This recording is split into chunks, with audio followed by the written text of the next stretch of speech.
अस्सलाम वालेकुम, नमस्कार, सत श्री अकाल एंड गुड इवनिंग। मैं वर्ज़ू काज़मी और आप देख रहे हैं पॉइंट ऑफ व्यू। हमारे साथ हैं जी आपके जाने-पहचाने और ज़ाहिर एक यूट्यूब चैनल इनका भी बड़ा ज़बरदस्त किस्म का है, डॉक्टर अमजद अय्यूब मिर्ज़ा साहब का रेडियो। सर आगे क्या है वो? आप बताइए। रेडियो हिमालय न्यूज़ और उसका लिंक आप अपने जो है ना उसमें आज डिस्क्रिप्शन में दे दीजिएगा, हमें बिल्कुल। सब्सक्राइबर्स की बड़ी सख्त ज़रूरत है। बिल्कुल, मैं दूँगी उसका लिंक और आप लोगों ने जो हमें देख रहे हैं, सुन रहे हैं, वो डॉक्टर साहब को और मुझे हम दोनों को सब्सक्राइब करना ना भूला करें। आप लोग मतलब वीडियो देखकर ऐसे ही दौड़ जाते हैं। मैं कई बार कहती हूँ कि सब्सक्राइब भी किया करें। डॉक्टर साहब आज हम बात करेंगे थोड़ी अफ़गानिस्तान की। अफ़गानिस्तान की तरफ से जिस तरह से अटैक्स किए जा रहे हैं, तो ख्वाजा आसिफ साहब जो कि डिफेंस मिनिस्टर भी रहे हैं, उनका कहना ये है कि हम भी यहाँ से अटैक करेंगे और जो ऑपरेशन लॉन्च करने जा रही है पाकिस्तान की आर्मी उसको वो सपोर्ट कर रहे हैं, जबकि आपको मालूम है कि केपीके के लोग उस चीज को फिलहाल सपोर्ट नहीं कर रहे हैं। दूसरी तरफ अमेरिका से कहा जा रहा है कि जी हमें छोटे वाले हथियार दे दें और साथ साथ दोहा में अफगानिस्तान के जो तालिबान है उनकी उनके डेलीगेशन की और पाकिस्तान के डेलीगेशन की बड़े खुशगवार माहौल में कहा जा रहा है कि मुलाकात हुई है। ये चल क्या रहा है? एक तरफ ऑपरेशन चल रहे हैं, दूसरी तरफ बड़े अच्छे से मुलाकात हो रही है। आखिर कोई बीच का रास्ता क्यों नहीं निकालते लोग? बहुत शुक्रिया आरज़ू। देखिए, बीच का रास्ता ही निकल रहा है। जो आज मीटिंग हुई है दोहा में, पाकिस्तानी एनवॉय आसिफ दुरानी साहब थे गए हुए साथ, वहाँ से एम्बेसडर जो है एजाज, वो भी मौजूद थे मीटिंग में और बड़ी अच्छे खुशगवार माहौल में मीटिंग हुई है। और मैं जानता हूँ आसिफ दुरानी साहब को, बड़े ज़बरदस्त डिप्लोमेट हैं, बड़े हलीम तबीयत हैं और शाइस्ता गुफ्तगू करते हैं। तो ऐसे शख्स को एनवॉय बना के भेजना दोहा 3 में, ये बड़ा ही एक लगता है कि पाकिस्तान इज़ सीरियस। वो वाक़ई पाकिस्तान ये चाह रहा है कि मामलात जो है वो ठंडे हों और तय हों। और मेरा नहीं ख़्याल कि इस दोहा 3 के बाद अब कोई ऐसा पाकिस्तान कदम उठाएगा कि वो कोई अटैक करे अफ़गानिस्तान के अंदर, ये कह के कि हम टीटीपी को चेज़ कर रहे हैं। मेरा ख़्याल है कि वो अब सॉल्व हो गया मसला। और इसके अलावा मेरा ख़्याल है कि अब टीटीपी के भी जो हमले हैं, उनमें भी आप कमी देखेंगी। ये ज़हन में रखिए कि ये दोहा 3 है। जो दोहा 1 थी, उसमें तालिबान को नहीं बुलाया गया था और जो दोहा 2 थी, उसका बायकॉट किया था तालिबान ने। तो ये जो दोहा 3 है, इसमें यूनाइटेड नेशंस ने इसको फैसिलिटेट किया है और उन्होंने कुछ शर्तें थी जो तालिबान की, वो उन्होंने मानी। उसमें एक शर्त ये थी कि कोई भी खातून जो है वो शामिल नहीं होगी इस मीटिंग में। ठीक है, उनका एक अपना ज़हन है, लेकिन अब चॉइस ये थी कि या तो इनको ना बुलाया मीटिंग में बुलाया जाए और या फिर ये कॉम्प्रोमाइज़ किया जाए। तो कॉम्प्रोमाइज़ किया गया और फिर औरतों के लिए अफ़गानिस्तान में जो औरतों की सूरत-ए-हाल है, उसके ऊपर डिस्कशन करने के लिए साइड इवेंट किए गए। मेन इवेंट में उसको एजेंडे का हिस्सा नहीं बनाया गया। तो उसपे कुछ अफ़गान जो ह्यूमन राइट एक्टिविस्ट्स हैं, उन्होंने बड़ा एहतजाज भी किया है। उनका एहतजाज बजा, लेकिन मौके की नज़ाकत को भी देखना चाहिए। कब तक जो है वो तालिबान के साथ इस बात पर एंगेज नहीं करेंगे कि हमारी ये शर्तें हैं, तो उनकी ये शर्तें हैं और फिर वो। तो ये मैं समझता हूँ कि इस वक़्त हमें स्टेप बाय स्टेप तालिबान के साथ आगे चलना चाहिए। पूरी दुनिया को, जब मैं हम कहता हूँ तो उससे मुराद पूरी दुनिया ही है। और आज जो इनके बातचीत हुई है, उसका मैं समझता हूँ कि बड़ा फ्रूटफुल नताइज मिलेंगे। दूसरा ये है कि तालिबान का एक दरीना मुतालबा है कि हमारा जो $7 अरब फ्रीज़ किया हुआ है अमेरिका ने, वो अफ़गानिस्तान की रियासत के पैसे हैं और वो हमें वापस दिए जाएँ। तो वो भी मेरा ख़्याल है काफ़ी हद तक उसके ऊपर भी बातचीत जो है वो आगे बढ़ी है उसमें।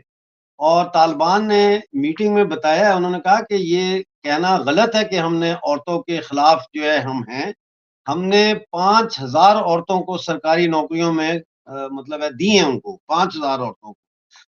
सिर्फ़ हमने पाबंदी लगाई है कि जो एनजीओज़ होती हैं, उनमें औरतें काम नहीं कर सकती, जो नॉन गवर्नमेंट ऑर्गनाइज़ेशंस हैं। और दूसरा, वो तालीम के ऊपर भी अब मज़ीद बातचीत बढ़ेगी आगे, लेकिन कहीं न कहीं से तो बात ने चलना है।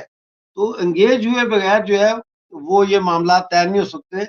और मेरा ख़्याल है कि अगर थोड़ी-सी लचक तालिबान पैदा कर लें ख़वातीन के हवाले से, एजुकेशन के हवाले से, तो फिर इनकी सरकार को आलमी सतह पर मुल्क रिकॉग्नाइज़ करना शुरू कर देंगे। जी। मगर सर कई बार हमने ये भी देखा कि जब तालिबान यानी टीटीपी की जब बात की जाती है तो तालिबान कई बार कह देते हैं जी हमें नहीं पता पाकिस्तान जाने और टीटीपी जाने। और कभी जब पाकिस्तान पलट के जवाब देता है तो फिर वो कहते हैं कि नहीं हम उनके साथ हैं, टीटीपी के साथ है। ये 2 तरह की स्टेटमेंट चल रही है। नुकसान दोनों का हो रहा है। पाकिस्तान की तरफ भी जानी नुकसान हो रहा है, माली नुकसान हो रहा है और दूसरी तरफ भी हो रहा है। ये कभी बैठकर इस मसले को हल कर सकेंगे या ये इश्यू भी ऐसे कश्मीर की तरह चलता ही चला जाएगा? मैं उसकी ड्यूरेंट लाइन की बात नहीं कर रही, मैं टीटीपी की बात कर रही हूँ। क्योंकि टीटीपी वाले सर यहाँ से भत्ता भी ले रहे हैं। केपीके के एरिया में वो गाड़ियां रोकते हैं, लोगों से पैसा भी छीन रहे हैं और हर तरह का क्राइम जो है वो बढ़ चुका है केपीके में। देखिए, इसमें 2 सूरतें हैं। एक तो या तो ये है कि तालिबान जो है वो सीरियसली मना कर दें, रोक दें टीटीपी को। लेकिन फिर सवाल ये पैदा होता है कि टीटीपी कहाँ तक सुनती है तालिबान की? तो अगर तो वो सुनते हैं तो तब ये रुक जाएगा, अगर नहीं सुनते तो फिर पाकिस्तान की सरकार को तालिबान के साथ अफ़गानिस्तान में एक जिसे कहते हैं ना अ, बिहाइंड द डोर्स ये एग्रीमेंट करना पड़ेगा कि हम यानी पाकिस्तान तालिबान के खिलाफ जा रहे हैं फुल यानी कि केपीके में, आपने बॉर्डर से इनको क्रॉस नहीं होने देना और इनकी सपोर्ट नहीं करनी। उसके बदले में फिर पाकिस्तान से वो क्या माँगते हैं, ये इंटरनेशनल दुनिया लेन-देन की दुनिया है। यहाँ पे आज के दोस्त कल के दुश्मन भी बन जाते हैं और कल के दुश्मन आज के दोस्त भी बन जाते हैं। तो ज़ाहिर है पाकिस्तान को इस वक़्त तहरीक-ए-तालिबान पाकिस्तान की तरफ से काफ़ी अनॉयड है पाकिस्तान, क्योंकि वो टेक ओवर तो कर नहीं सकते। तो एक उनकी न्यूसेंस वैल्यू जो है वो ज़रूर है। तो देखते हैं कि ये क्या पाकिस्तान करता है इस हवाले से क्या अफ़गानिस्तान के तालिबान के साथ इनकी मामलात तय होते हैं। जी। क्योंकि सर अभी जैसे ये अमेरिका से भी मदद मांग रहे थे कुछ 2-4 दिन पहले, तो इन्होंने अमेरिका से भी कहा कि हमें छोटे वाले हथियार दिए जाएं या हमें उसमें मदद की जाए। लेकिन कई बार ये भी देखने में आया है कि टीटीपी के साथ बार-बार जो है वो डायलॉग किए जाते हैं और फिर उसके बाद कुछ टाइम के लिए ये लड़ाई झगड़ा बंद भी हो जाता है। लेकिन उसके बाद फिर वही सिलसिला जो है एक बार फिर शुरू हो जाता है और टीटीपी वाले फिर अटैक करना शुरू कर देते हैं। यहाँ से एक तरह से लाखों की फौज कह लीजिए, ज्यादा बड़ी तादाद में लोग हैं, उनको बताया जाता है कि कभी कहते हैं 15,000 है, कभी कहते हैं 20,000 है, 25,000, इससे ज्यादा लोग नहीं है, लेकिन कंट्रोल नहीं हो रहे। ईरान में भी हमने जो है वहां जाकर अटैक किया था, ईरान नहीं यहाँ आकर अटैक किया था। क्या ये रीजन जो है जिसमें भारत भी है और कई दूसरी कंट्रीज है, ये इसी तरह की प्रॉब्लम्स में रहेगा या ये भी कभी ये खित्ता भी कभी तरक्की कर सकेगा इन सारी चीजों से निकलकर? देखिए, इस वक़्त जो दोहा 3 कॉन्फ मीटिंग हो रही है, इसमें आज जो है वो कल और आज अफ़गान डेलीगेशन जो है 20 मुल्कों के वफ़ूद से अलग-अलग मुलाकातें कर रहे हैं, साइड इवेंट्स में। तो ज़ाहिर है कि 20 ममालिक एंगेज कर रहे हैं तालिबान के साथ, तो हम्म। रीजनल जो मामलात हैं, उन पर भी जो है वो मामलात रखे जाएँगे एक्सक्यूज़ मी और बातचीत होगी। देखना ये भी चाहिए हमें कि ईरान में जो सदारती इंतखाबात हुए थे जुमे वाले दिन लास्ट फ्राइडे को, उसमें कोई भी कैंडिडेट 2 कैंडिडेट थे वो मेन जो 2 कैंडिडेट थे वो 50% या उससे ऊपर वोट नहीं हासिल कर सके। अब दोबारा जो है वो उनको इलेक्शन का दूसरा मरहला जो है वो मेरे ख़्याल है सैटरडे को होगा। तो इसका मतलब ये है कि अफ़गानिस्तान में भी पॉलिटिकल इंस्टेबिलिटी है प्रेज़ेंट है। वहाँ पे भी इलेक्टोरेट जो है वो डिवाइडेड है मॉडरेट्स और हार्डलाइनर्स के बीच में। ये सारी चीज़ें जो है आगे आने वाले दिनों में मैटर करेंगी।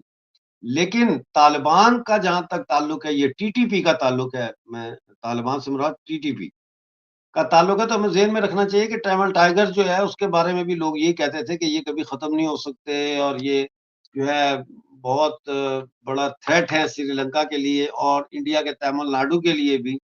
लेकिन हम्म। फिर एक जब डिसीज़न ले लिया गया कि इनको एलिमिनेट करना है, जिसके हम्म। अंदर वेस्टर्न पावर्स की आशीर्वाद भी हासिल थी, उनको ऑन बोर्ड लेके इंडिया ने अपनी फ़ौजें भेजी थी श्रीलंका। तो इसी तरह से अगर ये तय हो जाता है अ अफगानिस्तान की गवर्नमेंट के साथ, डिफेक्टो गवर्नमेंट जो है तालिबान की, इसके साथ कि इन्होंने मुदाखलत नहीं करनी और वो भी गो अहेड दे देते कि ठीक है, तो फिर ऑल आउट जो है वॉर होगी तहरीक तालिबान के खिलाफ और फिर ये एलिमिनेट कर दी जाएगी, इसको टोटली फिनिश कर दिया जाएगा। लेकिन सवाल ये है कि एक तहरीक तालिबान पाकिस्तान को आप अगर वाइप आउट कर भी दे पाकिस्तान की रिलीजियस पॉलिटिकल मैप से, तो बाकियों का क्या करेंगे? लश्कर तैयबा का क्या करेंगे? जैश ए मोहम्मद का क्या करेंगे? फिर ये जो जमात उद दावा का क्या करेंगे? तहरीक लब्बैक पाकिस्तान का क्या करेंगे? इनका क्या करेंगे? ये जो आपने खुद अपने बैकयार्ड में ये पाले हुए हैं तंजीमें और उनकी फंडिंग की हुई है, इनको आज भी फंडिंग आप कहीं ना कहीं से तो मिल ही रही है ना, तो ये सरवाइव कर रहे हैं। बगैर फंडिंग के तो ये ऑपरेशनल नहीं हो सकते, तो वो फंडिंग कहाँ से आ रही है, ये एक बहुत बड़ा सवाल है। और क्या तहरीक तालिबान पाकिस्तान के साथ साथ ये जो बाकी इस्लामिक दहशतगर्द तंजीमें हैं, इनको भी पाकिस्तान के जो है सोसाइटी से वाइप आउट करना का कोई प्लान है? ये बड़े सवाल हैं। लेकिन सर इस सवाल के साथ मुझे एक चीज और याद आ रही है, जो ये भी मतलब बिल्कुल लेटेस्ट न्यूज जो चल रही थी, कल से बल्कि चल रही है, रावला कोट की जो जेल है वहां से 19 लोग भाग गए और कहा यह जा रहा है उनमें से कई जो है वो तो हाफिज सईद के ग्रुप के भी हैं और जाहिर है कश्मीर में ये हिस्सा आता है। क्या लग रहा है आपको किसकी कोताही है या किसने ऐसा होने दिया? कुताई शुताई नहीं होती ऐसे मामलात में जब इतनी बड़ी जेल ब्रेक हो। ये कोई ऐसे थोड़ी है कि अदालत में पेशी के लिए गए थे और उसने कहा मुझे बाथरूम जाना है और फिर वो बाथरूम में गया और फिर रोशनदान से भाग गया। ये तो पूरी एक प्लान्ड जेल ब्रेक है जिसमें ना सिर्फ ये कि कैसे जो है वो जेल से इनको निकालना है, बल्कि फिर जेल से निकाल के इनको कैसे गायब करना है। रावला कोट मतलब पहाड़ी इलाका है, वहां कहाँ जाएंगे वो 20 लोग? तो इसमें से तकरीबन 4 लोग तो जो मेरी इत्तला है वो already line of control cross कर चुके हैं, जिसमें ये भी कहा जा रहा है कि गाजी शहजाद अहमद भी शामिल है, जो ऑलरेडी बुरहान वानी ब्रिगेड वालों तक पहुंच चुके हैं और उन्होंने उनको रिसीव कर लिया वहां। तो मुझे लगता है ये है कि जैसे मोदी जी अब फंस गए हैं राहुल गांधी जी के चक्कर में, और बजाय इसके कि वो मतलब है कि नेशनल इश्यूज के ऊपर बात करें, वो राहुल गांधी को जवाब देने में पूरी उनकी काबीना लग गई है। और इतनी बड़ी मेजोरिटी से अपोजिशन आई है जीत के, तो मुझे लगता है कि अब मोदी जी की और उनकी सरकार की जो टेंशन है वो बट गई है और इसका फायदा जो है पूरे का पूरा वो पाकिस्तान उठा रहा है इंडिया के खिलाफ, जो इनकी प्रॉक्सी वॉर चल रही है जम्मू कश्मीर में। और आने वाले दिनों में इलेक्शन आ रहे हैं जम्मू कश्मीर में, तो अब इसका फोकस ये होगा कि जम्मू कश्मीर के इलेक्शंस में उससे पहले और उस दौरान इतनी गड़बड़ कर दी जाए कि वोटर टर्नआउट बहुत कम हो और खतरा खतरा बहुत ज्यादा बढ़ गया है। बहुत ज्यादा, ये जो कहते थे ना मगर हमारा जी सिक्योरिटी ग्रिड है, सिक्योरिटी ग्रिड बड़ा मजबूत है, जो आएगा वापस नहीं जाएगा। वो ठीक है वापस नहीं जाएगा, लेकिन वो आके इतनी तबाही मचा सकता है अभी भी कि आप जो है वो हाथ पैर मलते रह जाएंगे। ये बहुत बड़ा इस वक्त एक जिसे कहते हैं ना वरी है बहुत बड़ी। जी बिल्कुल नहीं, आई विश के सब खैरियत रहे और कोई गड़बड़ हाँ, ना हमारी हो। हम भी नहीं चाहते कि लेकिन कुछ हो। जी मगर सर गवर्नमेंट का तो ये काम होता है कि वो हर तरफ नजर रखे, हर तरफ की जिम्मेदारी होती है एक गवर्नमेंट की, चाहे किसी भी कंट्री की हो। तो ये कहना कि क्योंकि राहुल गांधी के साथ वो मसरूफ हो गए तो वो और कहीं नहीं देख रहे, ऐसा ऐसा होना तो नहीं चाहिए। वैसे राहुल गांधी की आपने बात की तो मैंने आपकी वीडियो देखी थी, आप बड़ा टफ किस्म का रिप्लाईज आप दे रहे थे राहुल गांधी जी को भी, और मोदी जी को आपने कहा कि वो पार्लियामेंट में ही ना आए। सर क्या ये हल है कि अपोजिशन को फेस ही ना करे? मतलब अपोजिशन स्ट्रांग होने से तो बल्कि मजा आता है कि चलो जरा मुकाबला टफ रहेगा, लेकिन आप नहीं तो उनको देखो कह रहे ना, हैं कि असेंबली में ही ना होता है। नहीं देखें, बुजुर्ग आदमी है मोदी जी, बुजुर्ग आदमी है, उन्होंने इंडिया को कहाँ से कहाँ पहुंचा दिया। अब अपना इस टेन्योर मेरा ख्याल है हो सकता है, मैं तो चाहूंगा चौथी दफा भी वही बने वजीर आजम, लेकिन लगता यही है कि ये उनका आखिरी टेन्योर है, तो इसमें बेइज्जत होने से क्या फायदा? बेइज्जत होने से बेहतर यही है कि बंदा घर बैठा रहे, ना आए, या अपने ऑफिस में बैठ के वहां से काम करें। और बाकी लोग जो है ये इसलिए रखा हुआ है अमित शाह को और जयशंकर को और वो नाथ को, मतलब अपोजिशन को जवाब ही ना दिया जाए, चुप करके वो बैठे देना अपोजिशन, जवाब, बैठे हैं वहां पे। या अपोजिशन चुप चाहिए आपको? अपोजिशन ऐसी चाहिए कि जो बोलती ही ना हो। नहीं, वो बेइज्जत बहुत कर रहा है ना, राहुल गांधी बहुत बेइज्जत कर रहा है, नहीं बेइज्जती क्या? बहुत कर रहा है। तो सर उनके बातों का जवाब देना फिर गवर्नमेंट उठ के। नहीं, पहली बेइज्जती पहला तो तो मेरा ये है कि ख्याल है उसने नहीं कर रहे, इल्जाम मेरा ख्याल लगाया, वो आर्ग्यूमेंट कर। जी जी। पहला इल्जाम तो राहुल गांधी ने लगाया कि जी मैं आया हूं तो मुझे जो है वो इन्होंने नमस्ते नहीं किया, स्माइल नहीं करते। तो पहले तो ये है कि फिर वो उसको देख के नमस्ते करें और स्माइल भी करें। हालांकि जो उम्र का तकाजा ये है कि जब राहुल गांधी साहब पार्लियामेंट में आते हैं और मोदी जी को देखते हैं तो उनके चरण छूने चाहिए, उनको आशीर्वाद लेना चाहिए उनका। तो या तो आप फिर इस तरह से चलें। तो मैंने मशवरा तो दिया है मोदी जी को कि जिस तरह आपको राहुल गांधी ने अचानक आके गले लगा लिया था, आप भी जाके गले लगा लें, थोड़ा ठंडा करें माहौल को। तो हाँ वो तो होना चाहिए। बहुत हाँ, लेकिन मुझे नजर आ रहा है कि ये इनको राहुल गांधी जो है ना इस पार्लियामेंट को सही तरह से बीजेपी को चलने नहीं देगा। यही होगा जब भी ये खड़े होंगे, उनके पास बंदे ही इतने ले आए हैं पार्लियामेंट में, लोकसभा में, वो शोर ही मचाए इतना तो इतना गुलगप्पाड़ा हो जाता है कि किसी की कान अपोजिशन, पड़े आवाज सुनाई अपोजिशन नहीं की बात देती। कर रहे हैं आप? अपोजिशन जी की बात कर रहे हैं? हाँ, अपोजिशन की बात कर रहे हैं? हाँ जी, राहुल की, अपोजिशन की। तो अब इनको सोचना पड़ेगा, ये जो है ना BJP, I think BJP is in trouble, to be honest. मैंने कभी भी अपने मिन्स नहीं किए वर्ड्स, मुझे जो दिखता है मैं वही बोलता हूँ। और मुझे लगता है कि ये अगर बीजेपी के अंदर को बहुत बड़ी ये तब्दीली ना लेके आए तो, और खास तौर पे देखें, अब लोगों ने पहले तो पूछते भी थे कि जी बीजेपी के मैनिफेस्टो में है कि पीओजेके को और गिलगित बल्तिस्तान को ये आजाद कराएंगे। अब तो ये बात भी लोग नहीं करते, वो कहते हैं इन्होंने नहीं कराना।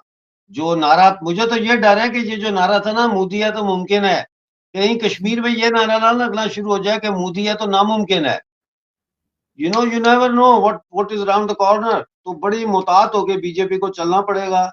और जो ऑलरेडी इनको यंग लीडरशिप लेके आनी पड़ेगी। अब राहुल गांधी का मुकाबला करने के लिए यूथ आनी चाहिए, ठीक है ना। वो तो यूथ को रिप्रेजेंट कर रहा है, बेशक वो 54 साल का है, लेकिन वो अपना जो गेटअप वेटअप बिल्कुल, वो बात अभी भी यूथ ये, में है। हाँ तो एग्जैक्टली। वो यूथ को लाना चाहिए। हाँ आपने यहाँ 70-70 साल के बाबे रखे हुए हैं, तो इनको, इनकी जगह यूथ को लेके आए, ये चीज है। और आपका जो फॉरेन मिनिस्टर है, मैं तो समझता हूँ जयशंकर की जगह पे भी एक यंग आदमी होना चाहिए।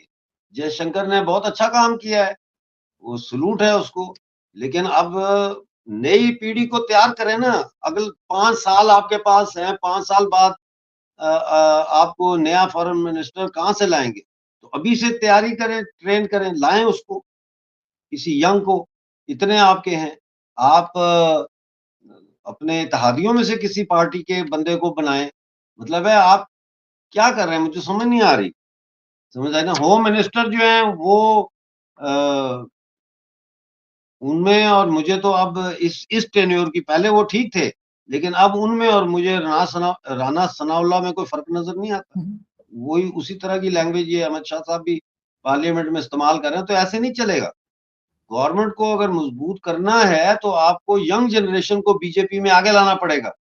और आरएसएस के साथ आपको अपने कनेक्शन जो आपने बिल्कुल ढीले किए हुए हैं, आरएसएस के साथ अपना बीजेपी को अपना रिश्ता मजबूत करना पड़ेगा। तब जाके ये कुछ काउंटर हो सकता है, वरना इसको आप, आरएसएस के साथ तो रिश्ता मजबूत नहीं है इनका। आरएसएस का तो अक्सर जिक्र फिक्र होता रहता है। नहीं, वो जिक्र होना और चीज है ना, उसको इन्वॉल्व करना और चीज है। उनको इन्वॉल्व करना पड़ेगा आपको।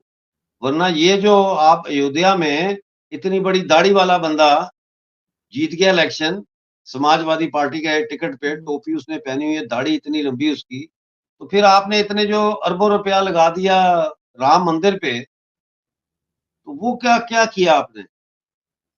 वो तो एक सीट जीतने से आपकी पूरी बाबरी मस्जिद गिराने से लेके अयोध्या मस्जिद के इनॉग्रेशन तक का पूरे जितने दहाइयां गुजरी, जितना पैसा लगा, वो एक सीट समाजवादी पार्टी की अयोध्या से जीत के उन्होंने उस पर पानी फेर दिया।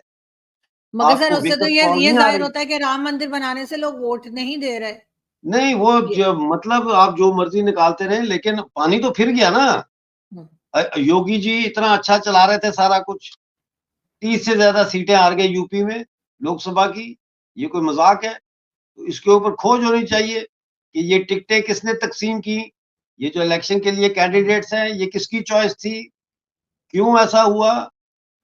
वरना आपने जितनी कैंपेनें चलाई हैं, बुलडोजर फेर दिया आपने लोगों के घरों पे, आपने जो है लोगों के सफाई करने के नाम पे सड़कें और ये और वो, आपने इतना कुछ किया, तो पानी फिर गया उस पे। आप देखें अभी इस वक़्त योगी जी का चेहरा देखें, आप मोदी जी का चेहरा देखें, उतरे हुए चेहरे हैं। वो मोदी जी का वज़न कम हो गया है, आप देखना गौर से, उनका वज़न गिर गया है। अच्छा, मैंने इतना गौर नहीं किया, हाँ, चेहरा ज़रूर मुझे उनका लग रहा था कि वो ज़्यादा खुश बिल्कुल, दिखाई नहीं दे रहे बार-बार थे, तो वो पानी लेकिन पीते हैं, बार-बार तो वो पार्लियामेंट में बैठे हैं, बार-बार पानी का घूँट लेते हैं, जब राहुल बोलता है।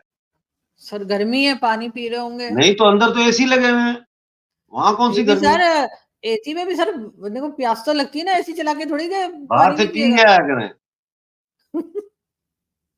ठीक है। आपने कह दिया मोदी जी आइंदा से पानी पी कर आएँगे और नहीं पी कर आए तो फिर घर जाके पिएँगे। पार्लियामेंट के अंदर बैठ के पानी नहीं पिएँगे। बिल्कुल ऐसे ही देखते हैं कि किस तरह चलता है। बहरहाल आज बहुत हंगामा था। पाकिस्तान के टीवी पे भी मुसलसल सुबह से रात तक राहुल गांधी छाए हुए थे और बार-बार उन्हें दिखाया जा रहा था, तो इस वजह से मैंने सोचा कि मैं आपसे और आपकी वीडियो भी ज़ाहिर है देखी और बहुत से लोगों ने देखी होगी, तो उसपे भी मैंने सोचा बात करूँ। बहुत शुक्रिया कि आज आपने जॉइन किया। Thank you so much. बहुत शुक्रिया sir. Thank you, thank thank you you. For having me.